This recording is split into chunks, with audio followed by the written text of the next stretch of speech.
السلام عليكم ورحمة الله وبركاته. إن الحمد لله نحمده ونستعينه ونستغفره ونعوذ بالله من شرور أنفسنا ومن سيئات أعمالنا. من يهدي الله فلا مضل له ومن يضلل فلا هادي له. وأشهد أن لا إله إلا الله وحده لا شريك له ولا ند له. ونشهد أن لا إله إلا الله وحده لا شريك له. وأشهد أن محمدًا عبده ورسوله صلى الله عليه وسلم.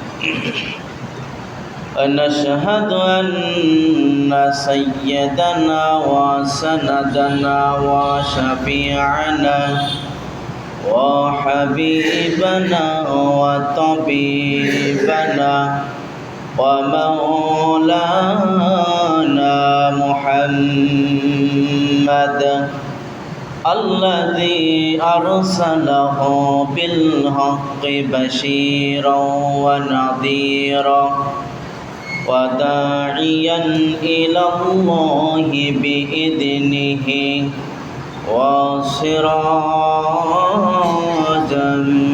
منيرا.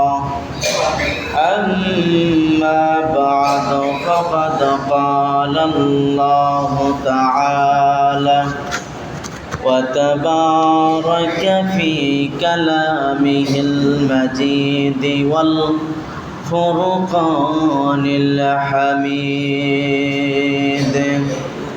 أعوذ بالله من الشيطان الرجيم. بسم الله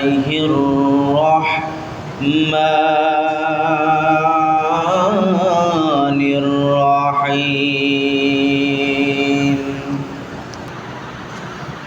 قل هو الله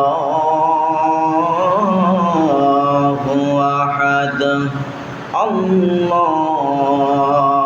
الصمد لم يلد ولم يولد ولم يكن له كفوا أحد.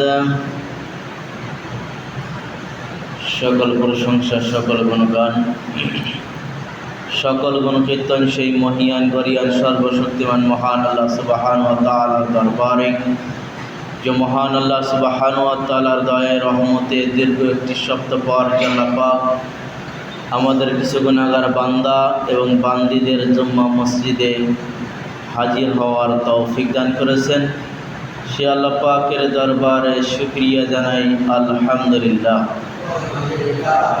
অতঃপর দুরূদ ও সালাম বর্ষিত হোক সাইয়্যিদুল মুরসালিন খাতামুন নবিয়্যিন জনাব মুহাম্মদ রাসূলুল্লাহ সাল্লাল্লাহু আলাইহি ওয়াসাল্লাম।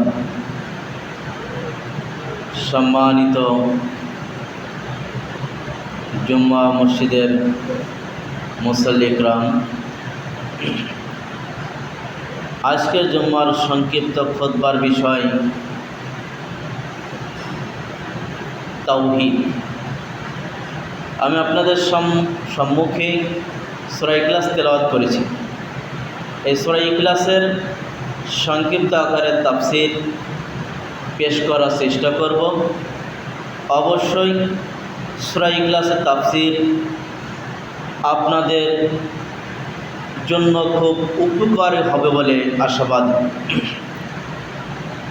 যদি সূরা ইখলাস কোনো ব্যক্তি মানে, এর গত জুমার আগের জুমায় বলছিলাম সূরা কাফিরুন, কাফিরুনের সাথে সূরা ইখলাস যুক্ত রয়েছে। আল্লাহ রাসূল সাল্লাল্লাহু আলাইহি সাল্লাম এর গুরুত্ব কতটুকু দিয়েছেন সূরা ইখলাসের, আর সূরা ইখলাস কতটুকু গুরুত্ব আল্লাহ পাক দিয়েছেন, রাসূল দিয়েছেন, আমরা সংক্ষিপ্ত তাফসীর থেকে জেনে নেব।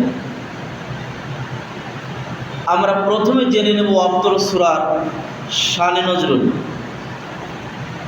উবাই ইবনে কাব রাদিয়াল্লাহু তাআলা বলেন, মুশরিকরা বলেছিল উনসুব লানা রব্বাকা ফানজালাল্লাহ, আমাদের তোমাদের বংশধর মনে করো।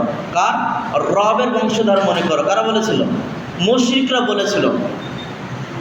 যারা মূর্তি পূজা করে, যারা কবর পূজা করে, যারা মানুষ পূজা করে, এই মুশরিকরা বলেছিল এমন কথা যে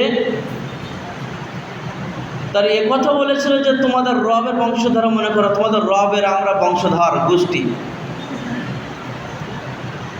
ইকরিমা রাহিমাহুল্লাহ বলেন, ইকরিমা রাহিমাহুল্লাহ বলেন, ইহুদিরা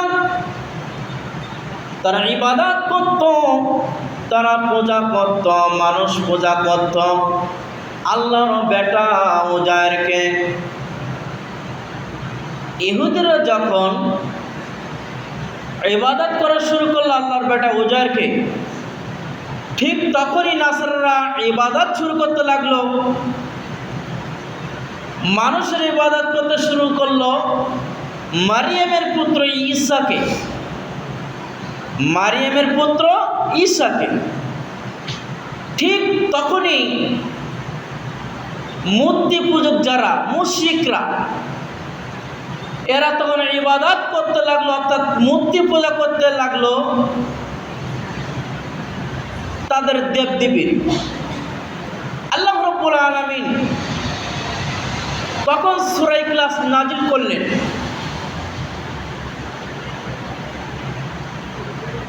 প্রথমে মুশরিকরা যখন মক্কার বুকে বলতে লাগলো যে তোমরা আমাদেরকে তোমাদের রব, তোমাদের সৃষ্টিকর্তা, পালনকর্তা, লালনকর্তা, রিজিকদাতা, তারের বংশধর আমাদেরকে মনে করো।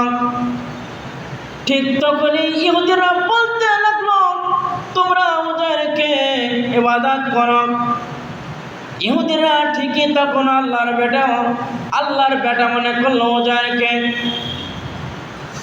আল্লাহর বেটা মনে করলো, আল্লাহর পুত্র সন্তান মনে করলো আল্লাহর বেটা উজায়েরকে। তখন মুশরিকরা তখন পূজা করতে লাগলো, ইহুদিরা উজায়েরকে পূজা করতে লাগলো। ঠিক তখনই নাসাররা তখনই ইবাদত করতে লাগলো মারিয়ামের পুত্র, যে মারিয়ামের কোনো স্বামী ছিল না। আল্লাহর নির্দেশে মারিয়ামের গর্ভে সন্তান চলে আসলো, সেই সন্তান তারা মনে করলো এটা এই মারিয়ামের যেহেতু স্বামী নাই, এই মারিয়ামের স্বামী হচ্ছেন আল্লাহ। নাউযুবিল্লাহ। আল্লাহ যাকে দিবে তিনি তাকে তাই দিবে। স্বামী ছাড়া আল্লাহ যে কাউকে, স্বামী ছাড়া যে সন্তান হয় না তার প্রমাণ হলো মারিয়াম। স্বামী ছাড়া যে পুত্র সন্তান হয় না, কন্যা সন্তান হয় না, তার প্রমাণ হলো মারিয়াম। নাসাররা ঠিকই ধরে নিল যে যেহেতু মারিয়ামের স্বামী নাই, তাহলে মারিয়ামের স্বামী আছেন আল্লাহ। এই জন্য মারিয়ামের পুত্র ঈসাকে তারা ইবাদত করতে লাগলো। এখন যারা মূর্তি পূজা করে, দেবদেবীর পূজা করে, তারা কিসের পূজা করবে, কিসের উপাসনা করবে? তারা তখন দেবদেবীর যারা পূজা রয়েছে মুশরিকরা, তখন তারা তাদের দেবদেবীর পূজা করতে শুরু করলো। আজ পর্যন্ত বাংলার মুসলমানেরা মোড়ে মোড়ে মূর্তি তৈরি করে মূর্তিকে সম্মান করা হয়, ঘরের ভিতরে মৃত ব্যক্তির ছবি টাঙিয়ে স্মরণ করা মূর্তি পূজা হয়, শোকেজের মধ্যে মা বোনেরা তার সন্তানকে পুতুল রাখে দেখানোর জন্য, তার স্মৃতিস্বরূপ রাখে দেখানোর জন্য। ও মা, আপনি তাকে মূর্তি পূজা করলেন, মূর্তি পূজার সমতুল্য মনে করলেন। আপনার ঘরে তো ফেরেশতা তো দূরের কথা, আপনি তাকে সম্মান করলেন। আপনি যদি মুসলমানের বাচ্চা হয়ে থাকেন, মুসলমানের ঘরের স্ত্রী হয়ে থাকেন, মুসলমানের ঘরে যদি আপনি স্বামী হয়ে থাকেন, হে পুরুষ হে নারী, আপনাকে বলে যাই, আপনার ঘরে যদি কোনো ছবি টানানো থাকে, হোক সে মানুষ হোক সে প্রাণী, কোনো ছবি মূর্তি থাকবে না। ছবি মূর্তি আপনার ঘরে থাকলো তো আপনি মূর্তি পূজার সামিল হয়ে গেলেন। যেমন মূর্তি পূজা করলো মক্কার মুশরিকরা, তারা তাদের দেবদেবীর পূজা করলো। একদিন আল্লাহর নবীর সাথে দেখা করতে আসার কথা ছিল জিবরাইল আলাইহিস সালামকে। না, আপনাকে বুঝাতে পারলাম না, আপনাকে বলি, একদিন জিবরাইল আলাইহিস সালাম আল্লাহর নবীর সাথে দেখা করার কথা ছিল। আল্লাহর নবী জিবরাইল আলাইহিস সালাম ঠিকই এসেছিলেন, দরজার কাছ থেকে ফিরে গেছিলেন। পরদিন আল্লাহ নবী জিবরাইল আলাইহিস সালামকে বলেন, জিবরাইল, আপনাকে না আমার সাথে দেখা করার কথা ছিল, আপনি কেন আসলেন না, আপনি ওয়াদা কেন খেলাপ করলেন? তখন জিবরাইল বলে, হে মুহাম্মদ সাল্লাল্লাহু আলাইহি সাল্লাম, আমি ঠিকই এসেছিলাম, কিন্তু এসে দেখি আপনার ঘরের খাটের তলা চৌকির তলা একটা প্রাণী বসেছিল। যে ঘরে প্রাণী থাকে সে ঘরে ফেরেশতা প্রবেশ করে না, বা যে ঘরে ছবি মূর্তি থাকে সে ঘরে ফেরেশতা প্রবেশ করে না। আপনাকে ঠিকই বুঝাতে পারলাম না। আল্লাহ নবী বলছেন ওই ঘরে ফেরেশতা প্রবেশ করে না যে ঘরে ছবি মূর্তি থাকে। আর ছবি মূর্তি থাকা মানে আপনি মূর্তি পূজার অনুসারী হয়ে গেলেন। আপনি যদি আহলুল হাদিস দাবি করেন, আহলুল হাদিস তিনি যিনি পবিত্র কোরআন এবং সহিহ সুন্নাহ নিঃশর্তভাবে মেনে নিয়েছে, তিনি হচ্ছেন আহলুল হাদিস। আপনি আহলুল হাদিস দাবি করেন, আপনি সালাত আদায় করেন না, আপনি নো আলে হাদিস। আপনি আহলুল হাদিস দাবি করেন, আপনার বাড়িতে বিয়ে সমতুল্য আপনার মেয়ে রয়েছে, আপনার ছেলে রয়েছে, আপনি বিয়ে দিলেন না, আপনার ছেলে আপনার মেয়ে বিহাইপনা করলো, আপনি কিছু করলেন না, আপনি কিসের আহলুল হাদিস? আপনার বাড়িতে ছবি মূর্তি রয়েছে, আপনি সেগুলো সরালেন না, আপনার ঘরে তো ফেরেশতা প্রবেশ করলো না, আপনি কিসের আহলুল হাদিস? আহলুল হাদিস তিনি যিনি পবিত্র কোরআন এবং সহিহ সুন্নাহ নিঃশর্তভাবে মেনে নিয়েছে। আল্লাহ রাব্বুল আলামিন আমাদের সূরা ইখলাসের শানে নজরুল সঠিকভাবে বুঝবার তৌফিক দেন, আল্লাহুম্মা আমিন। এবার আপনাদের সামনে বলার চেষ্টা করব সূরা ইখলাসের ফজিলত কি। সূরা ইখলাসের ফজিলত কি আমি বলার চেষ্টা করছি। আবু হুরায়রা বলেন, আল্লাহ নবী সাল্লাল্লাহু আলাইহি সাল্লাম একদিন সবাইকে বললেন, তোমরা সকলে একত্রে জমা হয়ে যাও। আল্লাহ নবী সাহাবা ইকরামদেরকে বললেন, তোমরা সকলে একত্রে জমা হয়ে যাও, আমি তোমাদের কোরআনের 1/3 অংশ পাঠ করে শোনাবো। আল্লাহ নবীর কথা অনুযায়ী আল্লাহ নবী যখন বললেন সাহাবা ইকরামদেরকে, আল্লাহ নবী বললেন, হে সাহাবা ইকরামরা শুনে রাখো, তোমরা সকলে একত্রিত জমা হয়ে যাও, আমি তোমাদের এক পবিত্র কোরআনের 1/3 অংশ পাঠ করে শোনাবো। আল্লাহ নবীর কথা অনুযায়ী সকলেই একত্রিত হয়ে গেল, সকলে একত্রিত জমা হয়ে গেল। আল্লাহ নবী ঘর থেকে বের হয়ে এসে সূরা ইখলাস তেলাওয়াত করলেন, অতঃপর তিনি আবার ঘরে চলে গেলেন, গুহায় চলে গেলেন বা তার ঘরে চলে গেলেন।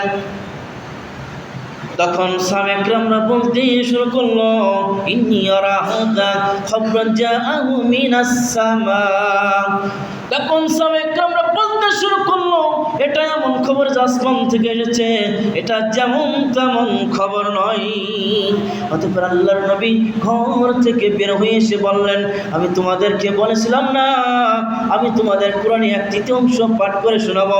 আল্লাহর নবী বললেন, ইন্নাহা তা'দিলু সুলুসুল কোরআন, এই সূরা ইখলাস হলো কোরআনের 1/3 অংশের সমান।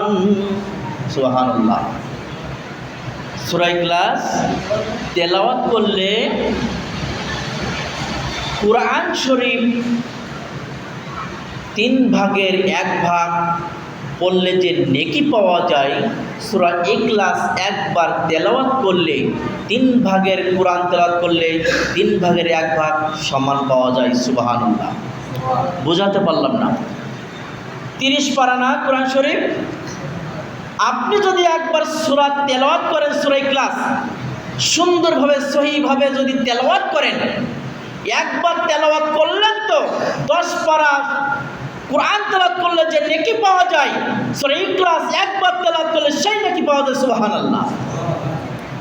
এটা গুরুত্ব নেকির দিক থেকে কিন্তু, তাই বলে বলবেন না যে তাহলে সূরা ইখলাস 3 বার তেলাওয়াত করবো, তাহলে গোটা কোরআন শরীফ আর পড়া লাগবে না, গোটা কোরআন শরীফ তেলাওয়াত করে সমান নেকি পাওয়া যাবে। জি না, এটা গুরুত্বের নেকির দিক থেকে সওয়াব পাবেন আপনি। আপনার আমল নামায় সওয়াব লেখা হবে গুরুত্বের নেকির দিক থেকে। তাহলে এর ফজিলত কতটুকু গ্রহণ করুন তো আপনি। সূরা ইখলাস যেমন তেমন সূরা নয়। আমি আরেকটুবার আপনাকে বুঝাই দিই। আবু সাঈদ খুদরি রাদিয়াল্লাহু তাআলা আনহু জনৈক ব্যক্তি এক ব্যক্তিকে বারবার সূরা ইখলাস তেলাওয়াত করতে দেখলেন। পরদিন সকালে আল্লাহর নবীর দরবারে সকালে হাজির হয়ে বললেন, আল্লাহর নবী, অমুক ব্যক্তি যেন সূরা ইখলাস বারবার তেলাওয়াত করে। যে ব্যক্তি অভিযোগ করছে, অভিযোগকারী মনে হচ্ছে ওই তেলাওয়াত করাটা খুব গুরুত্ব দিচ্ছে কম, ওই সূরাকে বেশি গুরুত্ব দিচ্ছে না। আল্লাহর নবী তখন ওই ব্যক্তির কথা জবাবে বললেন, ওয়াল্লাযী নাফসি বিয়াদিহি ইন্নাহা তা'দিলু সুলুসাল কুরআন। আল্লাহ নবী বললেন, যার হাতে মুহাম্মাদের জীবন রয়েছে তার কসম করে বলছি, এই সূরা ইখলাস কোরআনের 1/3 সমান। সূরা ইখলাস কোরআনের 1/3 সমান। অতঃপর আবু সাঈদ খুদরি রাদিয়াল্লাহু তাআলা অন্য বর্ণনায় বলতেছেন, আল্লাহ নবী তার সাহাবীদেরকে বললেন, হে সাহাবীরা শুনে রাখো, তোমরা কি প্রতি রাতে কোরআনের 1/3 কোরআন পড়তে কি তোমরা সক্ষম? তখন সাহাবায়ে কেরামরা বলল, আল্লাহ রসুল আল্লাহ রসুল আল্লাহ রসুল ভালো জানেন আমাদের মধ্যে কার এত শক্তি রয়েছে যে প্রত্যেক রাতে 10 পারা অর্থাৎ কোরআনের 1/3 পাঠ করতে পারে। আল্লাহ নবী বললেন, সূরা ইখলাস হলো কোরআনের 1/3 সমান। সূরা ইখলাস কোরআনের 1/3 সমান, অর্থাৎ গুরুত্ব নেকির দিক থেকে। আনাস রাদিয়াল্লাহু তাআলা আনহু বলেন, আনসারদের মধ্যে এক ব্যক্তি মসজিদে কুবায় ইমামতি করতেন। আনসারদের একজন ব্যক্তি মসজিদে কুবায় ইমামতি করতেন। ইমামতি প্রত্যেক কিরাতের পূর্বে তিনি সূরা ইখলাস তেলাওয়াত করতেন। এতে করে মুসাল্লিরা বোধ করলো, আপত্তি তুলল। তখন আল্লাহ নবী সাল্লাল্লাহু আলাইহি সাল্লাম ব্যক্তিকে বলল, আপনি কেন এরকম করলেন? প্রত্যেক কিরাতের পূর্বে সূরা ইখলাস তেলাওয়াত করলেন। তখন তিনি বললেন, হে আল্লাহর রাসূল, ইন্নী উহিব্বুকা, আমি সূরা ইখলাসকে ভালোবাসি, আমি সূরা ইখলাসকে মনে প্রাণে ভালোবাসি। তখন রাসূল সাল্লাল্লাহু আলাইহি ওয়াসাল্লাম জবাবে বললেন, ইন্নী উহিব্বুকা আদখালাকাল জান্নাহ, এই সূরার ভালোবাসা তোমাকে জান্নাতে নিয়ে যাবে। সুবহানাল্লাহ। সূরা ইখলাস এমন একটা সূরা, যে সূরা যদি কোনো ব্যক্তি মনে প্রাণে ভালোবাসে, এই সূরাকে যদি মনে প্রাণে আমল করে, তাহলে এই সূরা ওই ব্যক্তিকে জান্নাতে নিয়ে যাওয়ার জন্য সহযোগিতা করবে। আল্লাহ রাব্বুল আলামিন আমাদের সকলকে সূরা ইখলাস বেশি বেশি করে তেলাওয়াত করার তৌফিক দান। আল্লাহুম্মা আমিন। সম্মানিত উপস্থিতি, আবু হুরায়রা হাদিস খানা বর্ণনা করেছেন, আবু হুরায়রা একদিন রাসূল সাল্লাল্লাহু আলাইহি সাল্লামের সাথে যাচ্ছিলেন। অতঃপর এক ব্যক্তি সূরা ইখলাস তেলাওয়াত করলেন, বারবার তেলাওয়াত করতেছেন। তখন আল্লাহ নবী বললেন, ওয়াজাবাত। শুধু এটুকুন বললেন, ওয়াজাবাত। আবু হুরায়রা বলেন, আল্লাহ রাসূল সাল্লাল্লাহু আলাইহি সাল্লাম, আপনি কেন ওয়াজাবাত বললেন? আপনি বলুন তো কেন ওয়াজাবাত বললেন?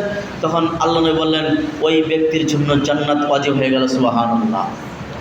তাহলে অত্র হাদিসগুলো সূরা ইখলাসের ফজিলত হলো ইখলাস যদি কোনো ব্যক্তি মনে প্রাণে আমল করে, মনে প্রাণে যদি গ্রহণ করে, তেলাওয়াত করে, এই ইখলাস ব্যক্তিকে জান্নাতে নিয়ে যাবে। সুবহানাল্লাহ। আল্লাহ রাব্বুল আলামিন আমাদের সকলকে 5 ওয়াক্ত, বিশেষ করে 5 ওয়াক্ত সালাতের পরে আমরা যেন সূরা ইখলাস তেলাওয়াত করতে পারি, আল্লাহ রাব্বুল আলামিন আমাদের সকলকে সেই তৌফিক দান। আল্লাহুম্মা আমিন। এবার আসুন সূরা ইখলাসের গুরুত্বটা কেন, এত গুরুত্ব কেন, আল্লাহ রাব্বুল আলামিন কেন গুরুত্ব দিয়েছেন? কোরআনকে কয় ভাগে ভাগ করা হয়েছে? 3 ভাগে। গোটা কোরআনকে 3 ভাগে বিভক্ত করা হয়েছে। 1 ভাগ তাওহীদ, 2 ভাগ আহকাম, আর 3 হলো নসিহত। তাওহীদ, আহকাম, নসিহত, গোটা কোরআন 3 ভাগে বিভক্ত। সূরা ইখলাসে তাওহীদের পুরোপুরি বর্ণনা থাকার কারণে অর্থ সূরাকে এত গুরুত্ব দেওয়া হয়েছে। সূরা ইখলাসে তাওহীদের পুরোপুরি বর্ণনা থাকার কারণে আল্লাহ রাব্বুল আলামিন অর্থ সূরাকে বেশি গুরুত্ব দিয়েছেন। এবার আসুন আমরা সূরা ইখলাসের সংক্ষিপ্ত আকারে তাফসীর আমরা কোরআন থেকে শুনে নিই। আল্লাহ রাব্বুল আলামিন বলেন, আউযু বিল্লাহি মিনাশ শাইতানির রাজীম, বিসমিল্লাহির রাহমানির রাহিম, কুল হুয়াল্লাহু আহাদ। আল্লাহ রাব্বুল আলামিন মুহাম্মদ সাল্লাল্লাহু আলাইহি ওয়াসাল্লাম বলেন, মুহাম্মদ তুমি বলো আল্লাহ এক। অত্র আয়াতে আল্লাহ রাব্বুল আলামিন মুহাম্মদ সাল্লাল্লাহু আলাইহি ওয়াসাল্লামকে উদ্দেশ্য করে বললেন, এর দ্বারা সকল মুসলমান, সকল মুশরিক, সকল কাফের, সকল কপট যত প্রকার কটক্ষ মানুষ রয়েছে সকল উদ্দেশ্য করে আল্লাহ রাব্বুল আলামিন বললেন, হে মুহাম্মদ তুমি মানুষকে বলে দাও আল্লাহ এক, তিনি আদি, তিনি অন্ত, তিনি আদি, তিনি অন্ত, আল্লাহ এক, তার কেউ নাই, তার সমতুল্য কেউ নাই, তার কোনো শরীক নাই। এই জন্য আল্লাহ রাব্বুল আলামিন বলতেছেন, ইন্নানি আনাল্লাহ, নিশ্চয় আমি আল্লাহ, লা ইলাহা, আল্লাহ ছাড়া কোনো মাবুদ নাই, ফা'বুদুনি, সুতরাং তোমরা আমার ইবাদত করো। জিন্দেগি বে বন্দেগি তো কারনা হে, জিন্দেগি মে বন্দেগি কো শর্মিন্দা হে। ইবাদত করো তো তোমার রবের ইবাদত করো, ইবাদত ছাড়া তোমার জীবনটা হলো সরকার হবে, ইবাদত ছাড়া তোমার জীবনে কোনো কিছু গ্রহণযোগ্য হবে না। এই জন্য আল্লাহ রাব্বুল আলামিন বলেন, ইন্নানি আনাল্লাহ, ইবাদত করো এক আল্লাহর, তিনি ছাড়া কোনো মাবুদ নাই, ফা'বুদুনি, তোমরা ইবাদত করো আমার। ওয়াকিমিস সালাতা লিযিকরিহি, আর সালাতের মাধ্যমে তোমরা তোমার পালনকর্তাকে স্মরণ করো। সবচেয়ে বড় মুনাজাত হলো, সবচেয়ে বড় প্রার্থনা হলো সালাত। সালাতের মাধ্যমে সকল কিছু চাওয়া পাওয়া করা যায়। সূরা ফাতিহাতে সমস্ত কিছু আপনার চাওয়া পাওয়া রয়েছে। সালাতকে সবচেয়ে বড় মুনাজাত বলা হয়, সালাতকে সবচেয়ে বড় মুনাজাত বলা হয়। এই জন্য সালাতের ভিতরে শয়তান সবসময় মানুষকে অসহায় দিয়ে থাকে, যেন সালাত মানুষ ভালোভাবে আদায় করতে না পারে। এই জন্য আল্লাহ রাব্বুল আলামিন বলতেছেন যে ওয়াকিমিস সালাতি লিযিকরিহি, তোমরা সালাতের মাধ্যমে আমাকে স্মরণ করো। আল্লাহ রাব্বুল আলামিন বলেন, মা তা'বুদুনা মিন দুনি ইল্লা আসমাউ সাম্মাইতুমুহা আনতুম ওয়া আবাউকুম মা আনজালাল্লাহ বিহা মিন সুলতানিল হুকমু। তোমরা আল্লাহকে ছেড়ে নিছক কিছু মানুষের ইবাদত করছো, যা তোমরা এবং তোমার বাপদাদারা সে সকল নাম সাব্যস্ত করে নিয়েছ, এ সকল হুকুম, এ সকল আদেশ আল্লাহ দেননি। আমারা আল্লাহ তা'বুদু ইল্লা ইয়াহু, বস্তুত বিধান দেওয়ার ক্ষমতা আল্লাহর, তিনি ব্যতীত কারণ নয়। তোমরা তার ব্যতীত কারো ইবাদত করো না। যালিকা দীনুল কাইয়্যিমা, এটাই তোমাদের জন্য সরল দিন। ওয়া আকসারুন নাস লা ইয়ালামুন, কিন্তু অধিকাংশ মানুষ সেটা গ্রহণ করে না। আল্লাহ রাব্বুল আলামিন কি বললেন? যে তোমরা আল্লাহকে ছেড়ে নিছক কিছু মানুষের পূজা করছো, উপাসনা করছো, যা আল্লাহ বলেন নাই, রাসূল বলেন নাই, তোমরা এবং তোমার বাপদাদারা সাব্যস্ত করে নিয়েছে। আল্লামা দেলোয়ার হোসেন সাইদি সাহেব তিনি বলেছিল সুন্নাতুল বিদআত, এই ওয়াজের মাধ্যমে বলেছিল যে আজকের বাংলার মুসলমানেরা আজকে সব পাগল হয়ে গেছে। আল্লামা শাফি রাহিমাহুল্লাহ হিফাজত ইসলামের আমির তিনিও বলেছিলেন যে বাংলার মানুষ পাগল হয়ে গেছে, দাঁত ভেঙেছে রাসূলের, আর সেটার পালনের জন্য আজকের আমরা বাংলার জমিনে হালুয়া রুটি খাই। তিনি খেতে পারত না বলে নরম জিনিস খেয়েছিল। আপনার কোন দাঁত ভেঙেছে যে আপনি নরম রুটি খেয়েছেন? এই জন্য আল্লাহ রাব্বুল আলামিন বলতেছেন যে তোমরা যা করছো, তোমরা এবং তোমাদের বাপদাদারা সাব্যস্ত করে নিয়েছো, এসবের নাম আমি দেই নাই, আমার রাসূল দেই নাই। আল্লাহ কি আল্লাহ রাসূলকে দিয়েছে এ সকলের নাম? আজকে কেন আপনি করলেন? আপনার মা মারা গেছে, আপনার বাপ মারা গেছে, আপনার ভাই মারা গেছে, আপনি তাদের নামে দান সদকা করুন। কেন আপনি তাদের নামে এত লোকজন আয়োজন করলেন, আপনার এটা বড়ত্বটা দেখালেন? আল্লাহ তো এ সকলের কিছু অবতীর্ণ করেন নাই। হুকুম দেওয়ার মালিক আল্লাহ। আমরা এগুলো থেকে বিরত থাকবো। যেগুলোর বিধান আল্লাহ দেন নাই, রাসূল দেন নাই, তা কেন আমরা করব? শরীয়তের ভিতরে যেটা নতুন কিছু করবেন সেটা হচ্ছে বিদআত। সেটা হচ্ছে কি বিদআত? বিদআত সেটাই যেটা আল্লাহ রাসূল অনুমোদন নয়, আল্লাহ তো নয়, রাসূলের অনুমোদন নাই, সেটা যদি আপনি করেন সেটা হবে বিদআত। যাক, আমি ওটা বলতে চাচ্ছি না, আমি বলতে চাচ্ছি যে সকলের হুকুম আল্লাহ দিয়েছেন সেগুলি আমরা পালন করব। আল্লাহ রাব্বুল আলামিন বলতেছেন ইন্নামা আমরু ইযা আরাদা শাইআন আন ইয়াকুনা লাহু কুন ফায়াকুন। আল্লাহ রাব্বুল আলামিনের কাজ এমন, যখন তিনি কোনো কাজকে ইচ্ছা পোষণ করেন তখন শুধু বলে হও, ফায়াকুন, তখনই তো হয়ে যায়। আল্লাহ রাব্বুল আলামিন কোরআনে একটা ঘটনা আপনাদের জানা আছে, ডানে বামে পিছনে কাফেরের দল, ফিরাউনের দল, সামনে নদী, ফিরাউন সম্প্রদায়কে তাড়াচ্ছে। এখন সামনে সাগর, কিভাবে তারা পার হবে? মূসা আলাইহিস সালাম আল্লাহর পরে তাওয়াক্কাল করলেন।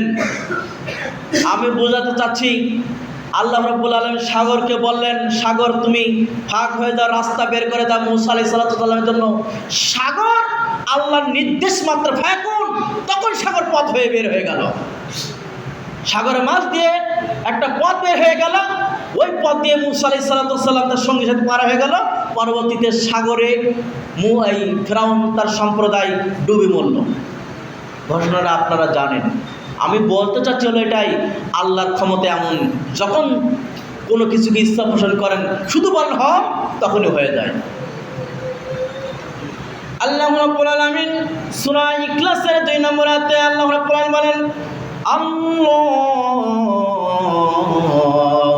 সামাদ, আল্লাহ মুখাফিকিহীন। এর অর্থ হলো এই, আব্দুল্লাহ ইবনে আব্বাস রাদিয়াল্লাহু তাআলা এর অর্থ বলতেছেন আল্লাযী ইসমাদু খালাইকা ইলাইহি ফি হাওয়াইজিহিম ওয়া মাসাইলিহিম। সৃষ্টি জগৎ নিজের প্রয়োজনে বা যে সমস্যায় মোকাবিলা হয় তিনি হচ্ছেন সামাদ। আমি আটটুকু পরিষ্কার করার জন্য কোরআন থেকে একটা দলিল দেই। সূরা নাহল 16 নম্বর পারা 53 নম্বর আয়াত। আল্লাহ রাব্বুল আলামিন বলতেছেন ওমা বিকুম মিন নি'মাতি ফামিনাল্লাহি সুম্মা ইযা মাসসাকুমুজ যুররা ফাইলাইহি তাজহারুন। তোমাদের কাছে যে নিয়ামত রয়েছে তা সবই আল্লাহর পক্ষ হতে দেওয়া হয়েছে। যখন তোমরা কষ্টে পতিত হও তখন তোমরা তারই কাছে কান্নাকাটি করো। অর্থাৎ সৃষ্টি জগৎ যার মুখাফিকি হয়, যার কাছে কান্নাকাটি করে, তিনি হচ্ছেন সমদ। আজকের আপনার বৃষ্টি অর্থাৎ পানির জন্য খরা যাচ্ছে, আপনি ধান লাগাতে পারছেন না, মাছ চাষ করতে পারছেন না, আপনি সমস্যার সম্মুখীন হয়েছেন, আপনি কাঁদেন কার কাছে? আল্লাহকে ডাকেন, আল্লাহ আমাদের একটু বৃষ্টি দেন যাতে আমরা ফসল ফলাতে পারি, আল্লাহ আপনি আমাদেরকে বৃষ্টি দেন যাতে আমরা মাছ চাষ করতে পারি। আপনি তো আল্লাহকে সেটাই বলেন না, আপনি পীরাউলিয়াকে বলেন তো? আপনি কিন্তু তখন পীরাউলিয়াকে বলেন না, আপনি বলেন আল্লাহকে। এর জন্য সমাদ তিনি, সৃষ্টি জগৎ যার মুখাপিকি হয় তিনি হচ্ছেন সমাদ, তিনি হচ্ছেন আল্লাহ। লাইসা লাহু ওয়ালাদুন ওয়ালা সাহিবু,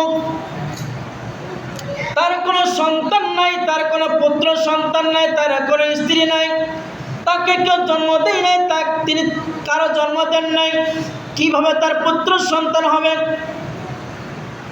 অথচ এক শ্রেণীর মানুষ, উলামায়ে কিরাম কিছু মানুষ রয়েছে যারা আল্লাহকে নিয়ে বিরূপ মন্তব্য করে। আল্লাহ হলো নিরাকার, আল্লাহ হলো নিরাকার। নিরাকার কি আকার রয়েছে সেটা আপনারা আজকে তাফসীর থেকে সংক্ষিপ্ত করে জানবেন ইনশাআল্লাহ। আল্লাহ রাব্বুল আলামিন বলেন, বাদিউস সামাওয়াতি ওয়াল আরদি ইন্নী আকুনু লাহু ওয়ালাদুন ওয়া লাম তাকুন লাহু সাহিবাতুন ওয়া খালাকা কুল্লা শাইইন। তিনি আসমান এবং জমিনের সৃষ্টিকর্তা। ওয়ালাদুন ওয়া লাম তাকুন লাহু সাহিবু ওয়া খালাকা, তার কোনো স্ত্রী নাই, তিনি সৃষ্টি করেছেন। ওহুয়া বিকুল্লি শাইইন আলিম, তিনি সকল বিষয়ে অভিহত আছেন, সকল বিষয় সম্পর্কে তার জ্ঞান রয়েছেন, সকল বিষয় সম্পর্কে তার অবহিত রয়েছেন। আল্লাহ রাব্বুল আলামিন তো হুয়াল আউয়াল ওয়াল আখির ওয়াল জাহির ওয়াল বাতিন ওয়া হুয়া বিকুল্লি শাইইন আলিম। তিনি প্রথম, তিনি শেষ, তিনি প্রকাশ্য, তিনি গোপন, তিনি সকল বিষয়ের উপর ক্ষমতাবান। আজকের সমাজের কিছু মানুষ তারা এমন বিভ্রান্ত মন্তব্য করে, মরিয়মের তো স্বামী নাই, তাহলে তার পুত্র ঈসা হলো কিভাবে? তাহলে যেমন নাসাররা ধরে নিয়েছিল কি, মারিয়ামের তো স্বামী নাই, তাহলে তার স্বামী হচ্ছেন আল্লাহ।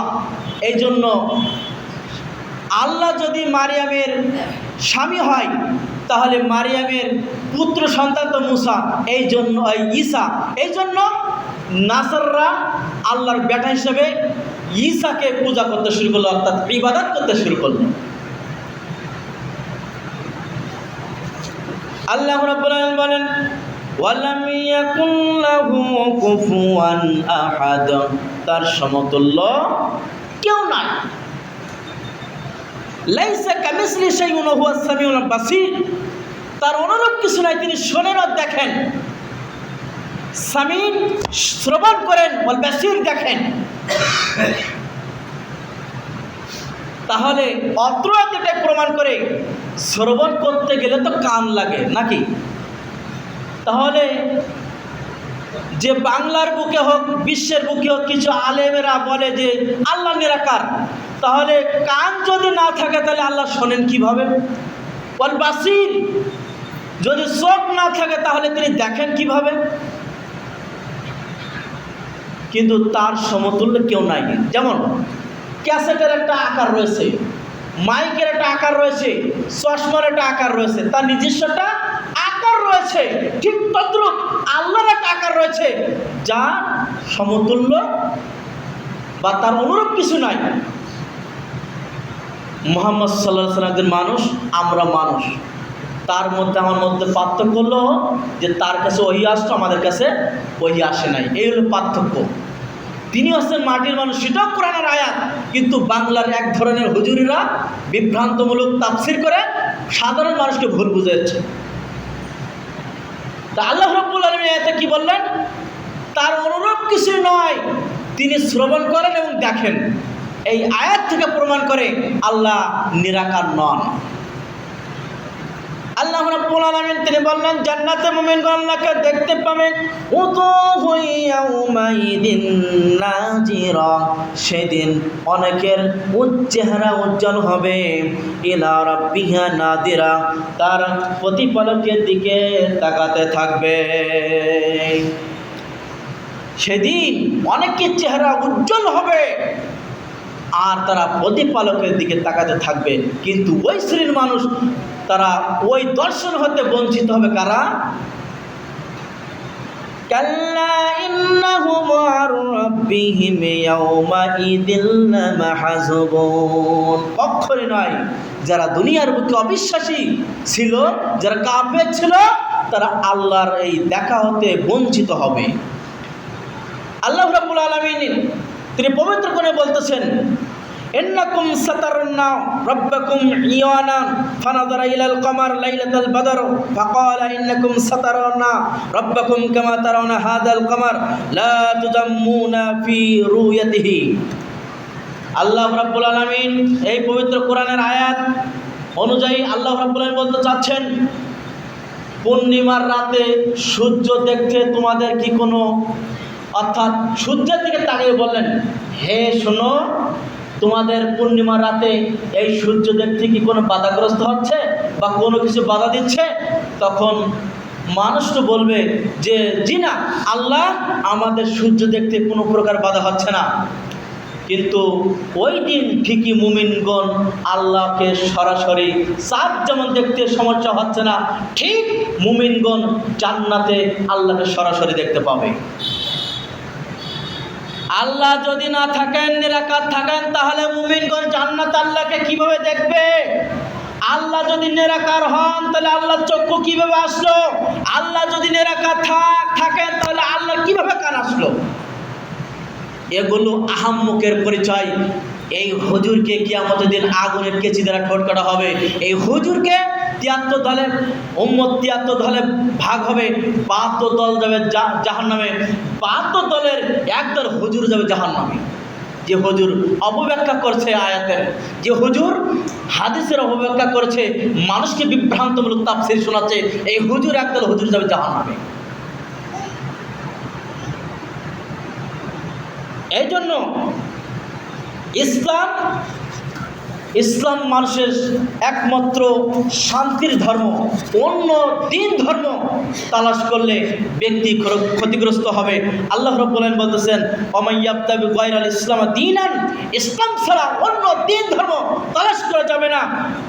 ফালাই ইউকবাল মিনহু ওয়া হুয়া ফিল আখিরাতি মিনাল খাসিরিন। ইসলাম ব্যতীত অন্য দিন ধর্ম তালাশ করা যাবে না। যদি কোনো ব্যক্তি অন্য দিন ধর্ম তালাশ করে তাহলে ওই ব্যক্তি ক্ষতিগ্রস্তের মধ্যে অন্তর্ভুক্ত হয়ে যাবে। সম্মানিত দ্বীনি জুম্মা মসজিদের মুসাল্লি ইকরাম এবং মা বোনেরা, আপনাদেরকেই বলি, ইসলাম সকল শান্তির ধর্ম। ইনদাল্লাহিল ইসলাম, ইন্নাদ্দীনা ইনদাল্লাহিল ইসলাম। নিশ্চয় ইসলাম মানুষের একমাত্র দিন ধর্ম, যে ইসলামের ভিতরে সমাজনীতি রয়েছে, রাষ্ট্রনীতি রয়েছে, রাজনৈতিক নীতি রয়েছে। আপনি কীভাবে সমাজ পরিচালনা করবেন, আপনি কীভাবে অর্থনৈতিক জীবন পরিচালনা করবেন, আপনি কীভাবে রাজনৈতিক জীবন পরিচালনা, সকল সমস্যার সমাধান ইসলামে রয়েছে। অতএব সূরা ইখলাসে সমস্ত কিছু, অর্থাৎ তাওহীদের বর্ণনা থাকার কারণে অত্র সূরাকে বেশি গুরুত্ব দেওয়া হয়েছে। আল্লাহ রাব্বুল আলামিন আপনাদের সকলকে সূরা ইখলাসের যে তাফসীর সংক্ষিপ্ত আকারে বর্ণনা করার চেষ্টা করেছি, আল্লাহ রাব্বুল আলামিন আমাকে সকলকে মানার তৌফিক দান, আল্লাহুম্মা আমিন। অত্র সূরার সার সংক্ষেপ হলো এই যে আল্লাহ এক ও অদ্বিতীয় এবং তিনি হচ্ছেন সামাদ। কেননা সৃষ্টি জগৎ যার সমস্যার সম্মুখীন হয় তিনি হচ্ছেন সামাদ, আর তার সমতুল্য কেউ নাই। তাকে কেউ জন্ম দেয় নাই, তিনি কাউকে জন্ম দেন নাই। এটা আপনাকে আমাকে বিশ্বাস করতে হবে। তিনি আদি, তিনি অন্ত, তিনি প্রকাশ্য, তিনি গোপন, তিনি সকল বিষয়ে ক্ষমতা রাখেন। অতএব আল্লাহ সকল বিষয় তার সম্পর্কে অবগত আছেন, এটা আপনাকে মনে রাখতে হবে। আল্লাহ রাব্বুল আলামিন আমাদের সকলকে সূরা ইখলাসের উপর আমল করা তৌফিক দেন, আল্লাহুম্মা আমিন। প্রতিপালক তুমি বড় দয়াবান, তুমি বড় রহমান, তোমার অনেক দয়া, তোমার দয়া দিয়ে মায়া দিয়ে তোমার পাগল উম্মত, তোমার পাগল উম্মতকে 5 ওয়াক্ত সালাত আদায় করে এবং 5 ওয়াক্ত সালাত অন্তে তারা যেন সূরা ইখলাস বেশি বেশি তেলাওয়াত করতে পারে, সেই তৌফিক দান করে দাও। আল্লাহুম্মা আমিন। প্রতিপালক, আমরা তোমার গুনাহগার বান্দা, আমরা যেন সূরা ইখলাসের উপর মৃত্যুবরণ করতে পারি, সেই তৌফিক দান করে দাও। আল্লাহুম্মা আমিন। প্রতিপালক, আমরা যেন প্রত্যেকটা মুসলমান খাঁটি ঈমানদার হয়ে, খাঁটি মুসলিম হয়ে, একমাত্র পবিত্র কোরআন এবং সহিহ সুন্নাহ গ্রহণ করে ঈমানের হালাতে মৃত্যুবরণ করতে পারি, সেই তৌফিক দান করে দাও। আল্লাহুম্মা আমিন। প্রতিপালক, আমাদের অনেকের